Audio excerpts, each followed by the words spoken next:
Under this Azadi Ka Amrit Mahotsav campaign of the country, we from the School of Health Sciences have initiated a series of health promotional programs. We have with us Dr. Madhuri Bihari, who is Head Neurology in Fortis Hospital, Vasant Kunj. Welcome ma'am. और इसके ऊपर हम ये discuss करेंगे ma'am कि अगर आप investigations कुछ बताना चाहेंगे कि किस तरह से हम जब ट्रीटमेंट के लिए जाते हैं तो हमारा कैसा होता है कि एपिलेप्सी है, कैसे डायग्नोस होता है मैम?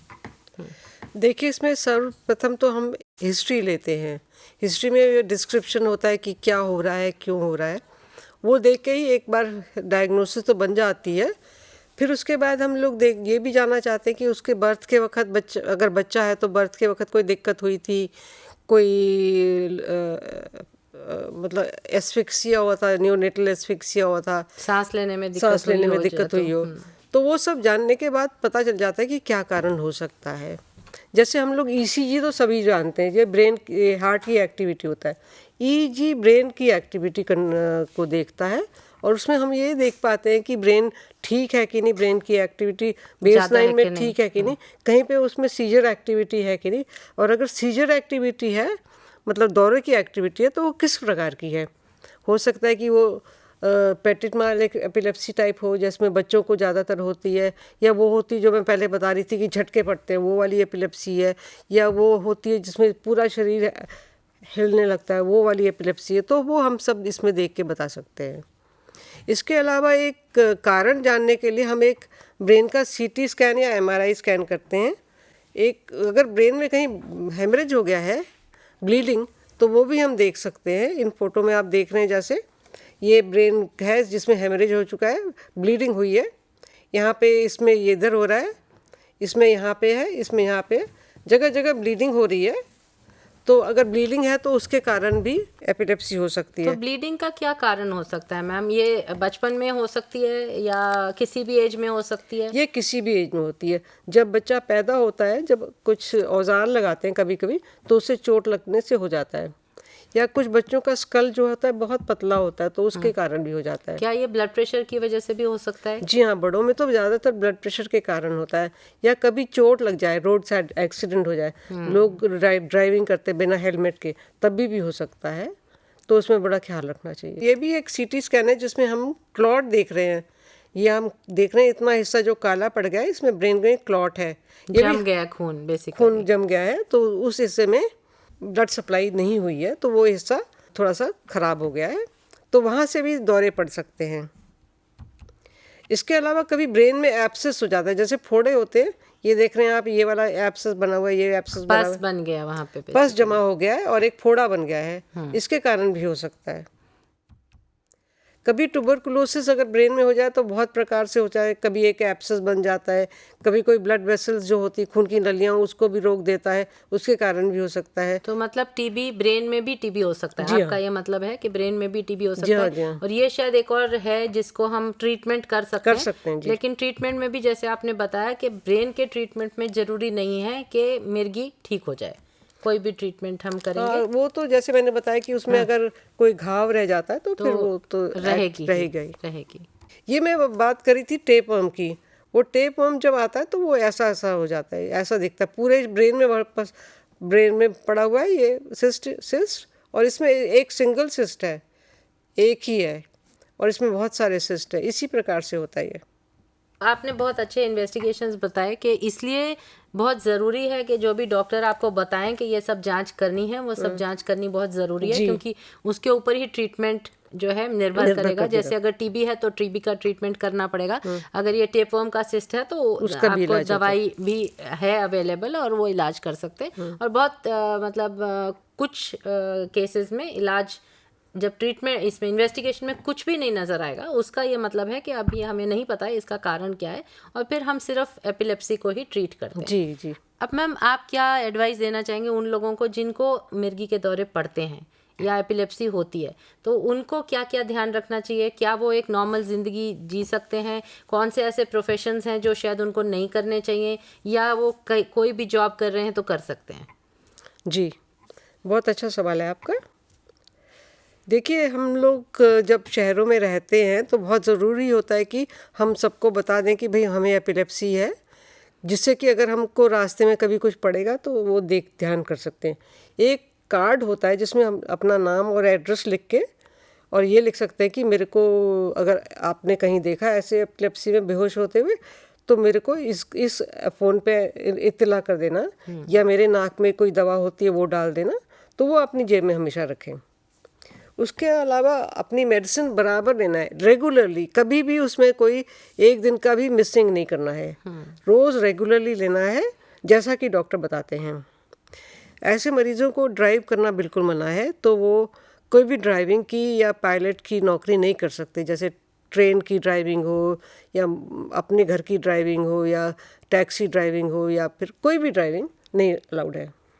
तो क्या वो कुक बन सकते हैं, कुकिंग वगैरह आराम से ऐसी चीजें कर सकते हैं? कुक तो बन सकते हैं, बाकी सारे काम कर सकते हैं। सिर्फ ड्राइविंग वगैरह जो है आपने बोला नहीं कर सकते नहीं कर हैं। सकते। ठीक है। उस पर कुक के लिए भी थोड़ा सा है कि वो कभी गिर सकते हैं फायर आग में वाग में। तो मतलब अकेले नहीं करना है, अकेले जो भी नहीं करें, अकेले हाँ, नहीं करना है, they should do in presence Presence of of somebody, somebody, yeah. या कोई और हो जो उनका हेल्प कर सकते। जी, इनको अल्कोहल बिल्कुल नहीं लेना चाहिए, क्योंकि अल्कोहल के सेवन से जो दवा की मात्रा ब्लड में होती है वो कम हो जाती है, जिससे कि दौरे पड़ने की आशंका बढ़ जाती है। मैम और भी कोई दवाइयाँ हैं जो इनकी एपिलेप्सी की दवाइयों के साथ इंटरफियर कर सकती है, जिससे इनको डोज या तो कम या ज़्यादा करनी पड़ सकती है? क्या ऐसी और कोई दवाइयाँ हैं?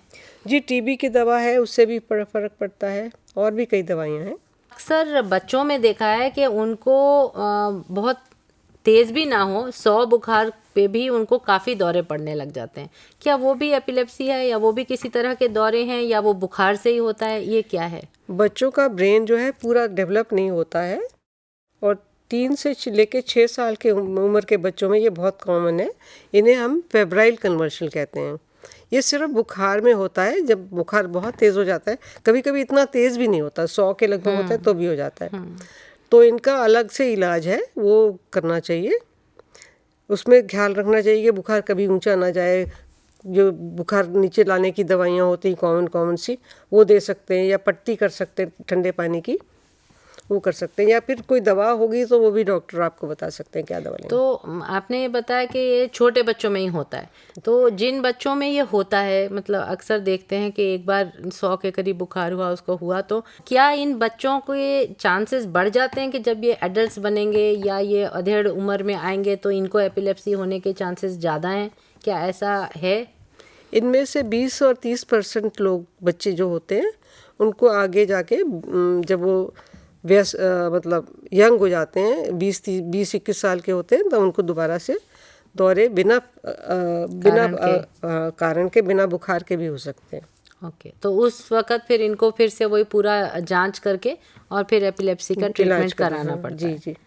मैम कई बार देखा गया है कि प्रेगनेंसी में भी दौरे पड़ जाते हैं। जी, तो प्रेगनेंसी में दौरे भी, क्या यही एपिलेप्सी है या उसके कोई और कारण है, उसका कोई और इलाज है? वो भी थोड़ा सा विस्तार में बताएंगे आप। देखिए, ऐसा होता है कि प्रेगनेंसी तो एक ऐसी सिचुएशन है जो कि नॉर्मल सिचुएशन है, it is not a illness. इसमें किसी को भी वही बीमारियां हो सकती हैं जो नॉर्मल में होती हैं, तो वही इलाज होता है जो कि नॉर्मल लोगों में होता है। लेकिन प्री एक्लेम्सिया में जैसे दौरे पड़ सकते हैं, वो उसको एपिलेप्सी नहीं बोलते। नहीं बोलेंगे, वही मतलब, पर दौरे पड़ते दौरे हैं, तो हैं, पर दौरे एपिलेप्सी पड़ते नहीं हैं, बोलते। पर वो एपिलेप्सी नहीं है। तो जैसे उनका ब्लड प्रेशर अगर थोड़ा सा ज़्यादा हो जाता है तो उनको भी दौरा पड़ता है, लेकिन वो ये वाला दौरा नहीं है, एपिलेप्सी नहीं है, एपिलेप्सी नहीं है वो, लेकिन वो उनके ब्लड प्रेशर होने की वजह से होते हैं, हो जाता है। और डिलीवरी के बाद फिर नॉर्मल हो जाएंगे। नॉर्मल, वो तो नॉर्मल हो जाता है नॉर्मली, लेकिन कुछ जो लोगों को पहले से ही एपिलेप्सी चल रही है, उनको 1/3 में बढ़ जाते हैं दौरे, 1/3 में कम हो जाते हैं, 1/3 में उतने ही रहते हैं। लेकिन प्रेगनेंसी के दौरान हमको ख्याल रखना है कि कौन सी मेडिसिन लेनी है, कौन सी नहीं लेनी है। इसीलिए हम लोग जब यंग गर्ल्स होती हैं 18, 19, 20 साल की, तो हम लोग सोचते हैं कि वो आगे जाके शादी करेंगी, बच्चा भी होगा, तो हम लोग कुछ दवाइयाँ उनको नहीं देते हैं, जिससे कि उनको कभी प्रेगनेंसी हो। और ज़्यादातर तो अनप्लान्ड होती प्रेगनेंसी, पहले से प्लान नहीं होती। तो अनप्लान्ड प्रेगनेंसी में हम कहते हैं कि आप पहले से ही हम इनको ये दवा नहीं देंगे, इसका ख्याल रखना चाहिए। पर क्यों कुछ दवाओं को आप मना करते हैं प्रेगनेंसी में? इसको कहते हैं टेराटोजेनिक इफेक्ट। जो टेराटोजेनिक इफेक्ट बोलते हैं वो जो अनबॉर्न बेबी होता है, जो भ्रूण जिसको कहते हैं, उसमें हो जाती है। ये उनको बहुत ज़्यादा प्रॉब्लम क्रिएट करता है, उनका डेवलपमेंट पूरा नहीं होता यूट्रस के अंदर, तो बच्चे जब पैदा होते हैं तो वो एबनॉर्मल होते हैं, इसलिए तो ये क्या पूरी प्रेगनेंसी में फ़र्क पड़ता है या कुछ ही महीनों के अंदर प्रॉब्लम कर सकती हैं दवाइयाँ? सबसे ज़्यादा इफेक्ट तो होता है फर्स्ट ट्राइमेस्टर में, मतलब पहले 3 महीने में। और कुछ दवाइयाँ हैं कि जो कुछ डेवलपमेंट है जो कि सेकंड ट्राइमेस्टर में होता है, 6 महीने तक, उसमें भी वो नहीं करना चाहिए। लास्ट वाले जो 3 महीने होते हैं वो उसमें आप कुछ भी कर सकते हैं, उसमें कोई दिक्कत नहीं होती है। और तभी शायद ज़्यादा भी एहतियात की ज़रूरत है, क्योंकि अगर दौरे पड़े तो बच्चे को भी हार्म हो सकता है। उस टाइम उसका ख्याल रखना चाहिए उसमें। तो ये है, ठीक है। तो और इलाज के बारे में अगर आप कुछ और, मतलब हमारे सेंटर्स हैं कुछ स्पेसिफिक जो एपिलेप्सी को ट्रीट करते हैं, या किसी भी हॉस्पिटल में जा सकते हैं, ऐसे कुछ है स्पेशलाइज्ड सेंटर्स? देखिए, जो बड़े बड़े गवर्नमेंट के हॉस्पिटल्स हैं वहाँ तो बहुत कुछ हो रहा है एपिलेप्सी के बारे में। एपिलेप्सी के बारे में जैसे रिसर्च भी हो रही है, क्या ऑपरेशन के चांसेस हैं, क्या कर सकते हैं, वो भी है। लेकिन वैसे सभी हॉस्पिटल में एपिलेप्सी का ट्रीटमेंट अच्छे से होता है। ठीक है। 2-3 बातें मैं उनके लिए बताना चाहूँगी जो कि जिन लोगों को एपिलेप्सी होती है। एक तो मैंने बताया कि वो अल्कोहल ना लें, दूसरा मैंने कहा है ड्राइव ना करें, अपनी मेडिसिन रेगुलर टाइम पे लें जैसा डॉक्टर ने बताया है। उनको नींद का भी बहुत ख्याल रखना है, रेगुलर टाइम पे नींद लेनी है, शाम को आराम से सोना है रात में, और दिन में आराम से उठना है। ये नहीं कि रात में सोते रह गए, जागते रह गए 1 बजे तक, 2 बजे तक पढ़ाई कर रहे हैं, अपना काम कर रहे हैं। सोना ठीक टाइम पे, उठना भी ठीक टाइम पे है। सोने के टाइमिंग, जागने के टाइमिंग, दवा के टाइमिंग, ये बिल्कुल बहुत रखना। और कभी फास्ट नहीं करना। ये नहीं कि हम फास्ट कर रहे हैं, आज उपवास है, आज खाना नहीं खाएंगे, ये भी नहीं करना है उनको। खाना भी टाइम से खाना चाहिए। अल्कोहल नहीं लेना चाहिए, जैसे मैंने आपको बताया। कभी कभी क्या होता है कि लोग गांव जाते हैं शादी अटेंड करने, हम जी 1 हफ्ते के लिए जाएंगे, 1 हफ्ते की दवा ले ली, हमको 2 रोज़ की खानी है, तो 14 दवा लेके गए। पर वहाँ कुछ काम पड़ गया तो उनको रुकना पड़ गया, 4 दिन एक्स्ट्रा, टिकट नहीं मिला तो कहते हैं दवा नहीं मिली, हम दवा छोड़ दिया। ये नहीं होना चाहिए। जब भी आप 7 दिन के लिए जाएं तो कम से कम 2 सप्ताह की दवा तो लेके जाइए, कि कम से कम कोई तकलीफ हो, कुछ कारण नहीं आ सके तो वो दवा आप पूरी लेंगे। मतलब किसी भी हालत में दवा को नहीं छोड़ना है, किसी भी हालत में नहीं छोड़ना है। और आपने जैसे बताया बहुत ही रेगुलर रूटीन लाइफ लीड करनी है, क्योंकि नहीं तो कोई भी चीज़ से ट्रिगर हो जाएगा उनका। किसी से ट्रिगर हो जाएगा तो वो सारी जो मेहनत करी हमने दवाई खाने की, कंट्रोल करने की, वो सारे पे पानी फिर जाएगा। तो इसलिए आपने बताया कि स्मोकिंग से भी कोई फर्क पड़ता है क्या? अल्कोहल तो आपने बताया, लेकिन स्मोकिंग का कोई असर है? खास नहीं है, लेकिन स्मोकिंग वैसे भी हेल्थ के लिए बुरी है, तो क्यों करेंगे? नहीं, ठीक है। तो बट अल्कोहल आपने बताया, टाइम पे खाना खाना, टाइम पे सोना, टाइम पे उठना, और दवाइयाँ बिल्कुल रेगुलरली खाना, टाइम से खाना भी, टाइम से खाना, और शायद ठीक खाना खाना, क्योंकि उससे भी जो है काफ़ी प्रॉब्लम हो सकती है। ये मैं बता रही थी कि आप कह रहे थे क्या क्या काम कर सकते, क्या नहीं कर सकते।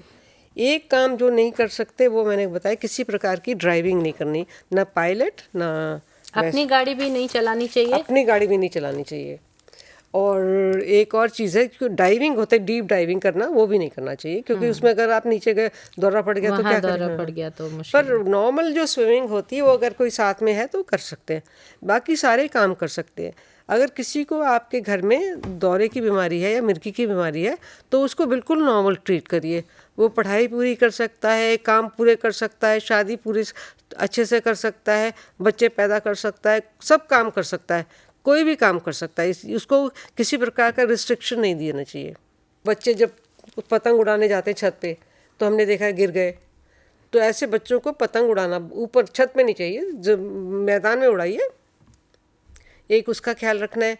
और जो लोग ड्राइविंग करते हैं स्कूटर वगैरह की, हेलमेट ज़रूर पहने, बिल्कुल। और हेलमेट भी मेरे को लगता है क्वालिटी वाली पहनना ज़्यादा ज़रूरी है, क्योंकि वो जो क्वालिटी की नहीं पहनेंगे तो उल्टा हेलमेट टूट के ज़्यादा चोट लगने का चांसेस हैं। एक और होता है कि नाम के वास्ते लटका लिया, यहाँ पे इतना ढीला है, उससे भी कुछ फ़ायदा नहीं है, वो तो उड़ के निकल जाएगी जब आपको टक्कर लगेगी। तो अच्छे से पहन के जाइए। और खाना जो खाएं साफ़ सुथरा खाइए, अच्छे से पका होना चाहिए, जिससे आप इन्फेक्शन को बचा सकें।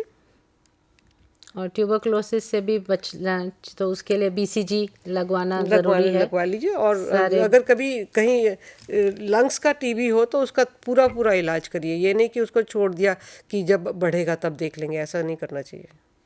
हाँ, क्योंकि ये जो आपके दिमाग में जाता है ट्यूबरक्लोसिस का या टीबी का जर्म, ये भी तो और कहीं से ही जाता है, दिमाग में तो अपने आप नहीं पहुंच अपने आप सकेगा। नहीं पड़ता, वो तो ब्लड के जरिए जाता है। ब्लड के जरिए जाता है, या तो आपकी अगर लंग्स में हो या अगर आपके बोन्स में भी हो सकता है, उसमें जा सकता है, या फिर अगर आपके बच्चेदानी या कहीं पे है ट्यूबरक्लोसिस, क्योंकि टीबी तो कहीं से भी जा सकता है ब्रेन में। थैंक यू मैडम, आज के लिए इतनी जानकारी देने के लिए। Thank you very much. नमस्कार। नमस्ते।